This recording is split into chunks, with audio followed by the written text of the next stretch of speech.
বাঙালি ও বাংলাদেশি প্রত্যেক দেশপ্রেমিক মুক্তিযুদ্ধের সপক্ষের শক্তি বাংলাদেশ আওয়ামী লীগের রাজনীতির সাথে যুক্ত কর্মী সমর্থকবৃন্দ, আসসালামু আলাইকুম।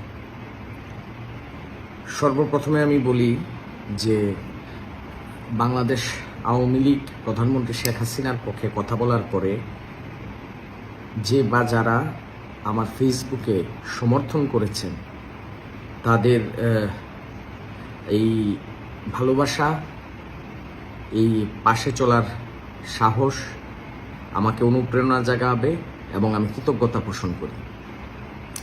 সেই সাথে যে বা যারা নানা ধরনের কটাক্ষ করেছেন আমি তাদেরকেও সাধুবাদ জানাই। মত প্রকাশের স্বাধীনতায় ঠিক এই পরিবর্তনটা প্রয়োজন। যে যার মতো কথা বলতে পারবেন, আমি সেইখানে বিশ্বাসী।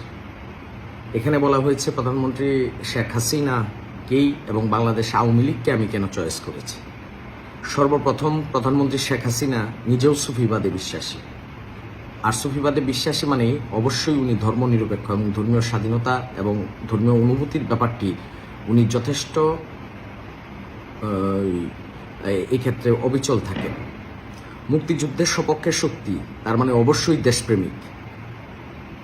আর মূল বিষয়টা হলো 5ই আগস্টের পর 1 বছর সময় দেশ কতটুকু ভিন্নভাবে চলেছে সেই 5ই আগস্টের পরের চেতনা নিয়ে। আর এই যে মত প্রকাশের স্বাধীনতা যারা আটকে দিতে চায় তারাই রাজনৈতিক দলের স্বাধীনতাও, রাজনৈতিক দল চয়েস করার স্বাধীনতাটাও আটকে দিতে চাইবে, এটা স্বাভাবিক। তাহলে বিগত সরকার প্রধান যে বলছেন, আমি বলছি বর্তমান প্রধানমন্ত্রী শেখ হাসিনা, তাহলে সেখানে ওনাকে আলটিমেট চয়েস ধরতে হবে। হ্যাঁ, আমরা বলবো বাংলাদেশ আওয়ামী লীগকেও বিগত সময় স্বাধীনতা বিপক্ষের শক্তি নানাভাবে প্রভাবিত করে দেশ ও জাতির চাওয়া যাতে প্রধানমন্ত্রী শেখ হাসিনা বুঝতে না পারেন সেই ব্যাপারে তাকে বিপদগামী করেছেন হয়তোবা কতিপয় লোকজন, নতুবা একজন সুফিবাদে বিশ্বাসী ধর্মনিরপেক্ষ মুক্তিযুদ্ধের সপক্ষের শক্তি এবং দেশপ্রেমিক নেতৃত্ব কখনোই